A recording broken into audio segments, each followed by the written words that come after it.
Whatever these forces are that make people do dumb things, they are powerful, they are often invisible, and they lurk even in the best of environments. Ed Catmull. You're listening to Writing Roots, brought to you by Aspen House Publishing. Welcome to Writing Roots. I'm Leigh Hull. And I'm Leigh Esses. Just a quick reminder, if you have a question, send it to us on our website, through Facebook, through our email address, so we can address that question for our December series, Frequently Asked Questions. By the time this episode releases and you're listening to it, we will already be in the midst of recording December's episodes, so send them off as quickly as you can so we can make sure we answer your question. And if we can't answer it on the air, we will still make a big effort to answer everyone's questions through text in some facet. However, you ask the question and we'll respond in kind. Today's trick of the trade is about how to get your characters into trouble.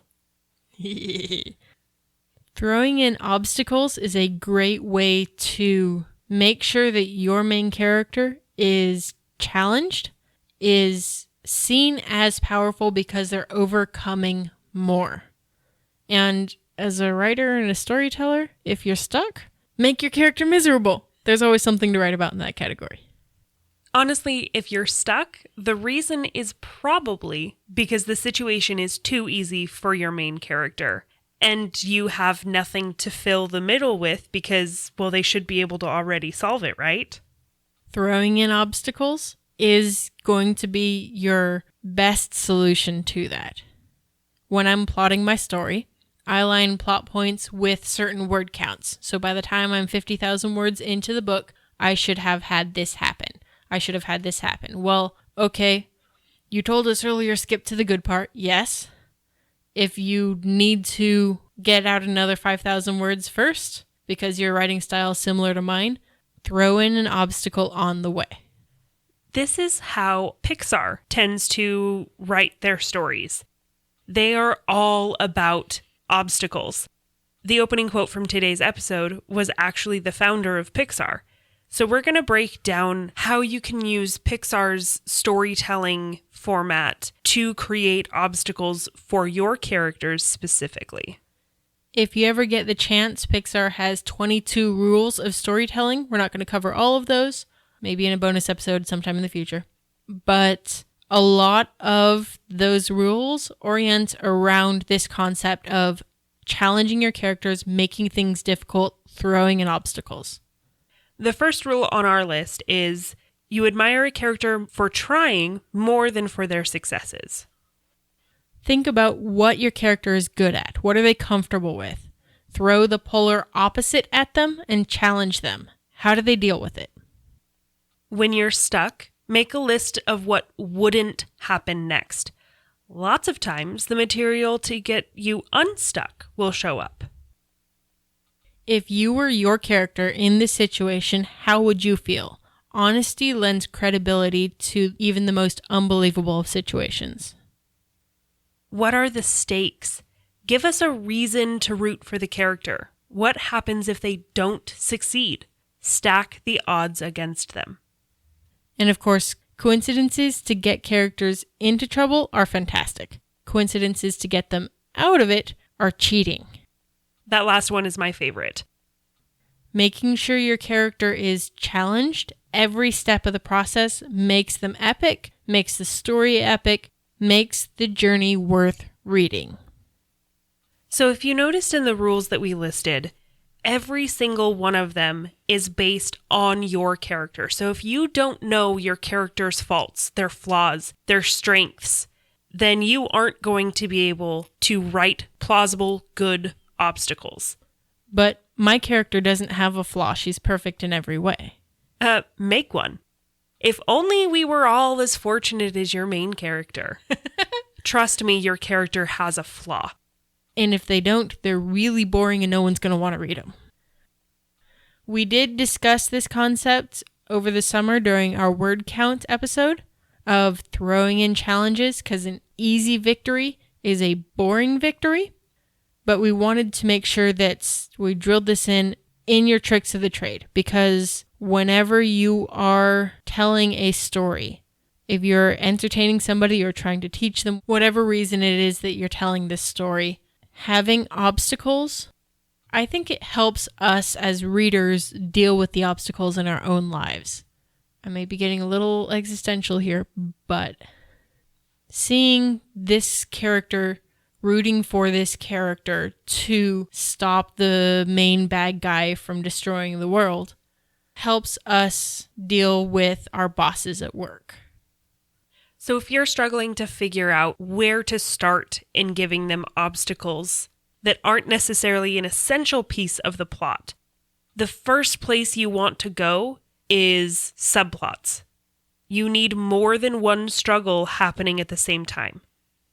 When we talked about the hero's journey, we talked about the internal struggle and the external struggle. That lie that the main character believes should cripple them in some way.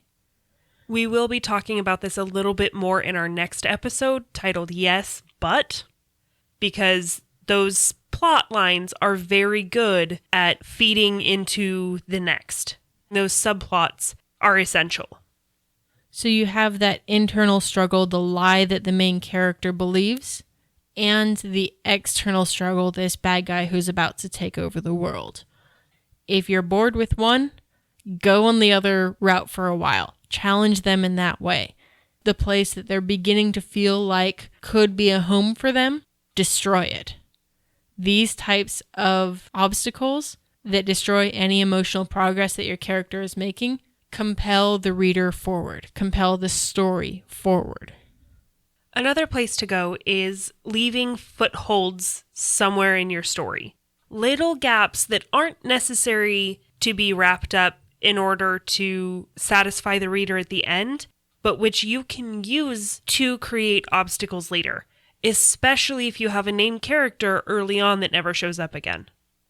This one is especially useful for you pantsers out there, where the character goes to such and such a place, buys a sword, and then moves on. Okay, you've introduced an idea that you could come back to, especially if you have a better idea of where the story is going. The sword's broken, they need to go back to it. Throwing that obstacle of breaking the sword will bring you back to it. And as an author, especially as a pantser, leaving those footholds for you to latch onto later can be very useful in helping you complete your novel. And for those of you who write in third person, especially third person with multiple point of views, what's your bad guy doing? This one's my favorite. It can be so much fun to write from your bad guy's perspective. Your bad guy is not sitting idly, twiddling his thumbs, picking his nose while the main character is leveling up and getting ready to fight him. Bad guy's on a mission too, good guy's in his way. How much of a threat he sees him as will probably change throughout the story, but he's probably acting against your main character in some way. Even if you're only writing from a single point of view, adding more mischief from the bad guy will help compel the story forward, because your bad guy is then throwing in an obstacle. And then consider your secondary characters. Who else is involved that could create a little bit of trouble for your main character? Two characters can be butting heads because they have different motivations, even if they're allies. One of them thinks we should take this path to the volcano, the other thinks we should take that path to the volcano. Gollum and Sam are constantly butting heads. Frodo sees them both as allies, but that makes the long walk to Mordor a little more interesting because they're butting heads with each other. They are each other's obstacles. Legolas and Gimli as well. Their shift from being enemies as an elf and a dwarf to being reluctant allies to being friends. Again, subplots. Having these chances for your characters to grow helps the whole character arc throughout the story be stronger. Especially during the second act and the beginning of the third act. A lot of these obstacles for your main character are going to end in failure. But if my hero isn't constantly succeeding, doesn't that make them look incompetent? Yes, but Like the rule from Pixar said, you admire a character for trying more than for their successes. If they keep getting back up, if they keep trying, the readers can connect with that constant struggle. And there are ways still to give them small successes amid failures, which we will talk about in our next episode.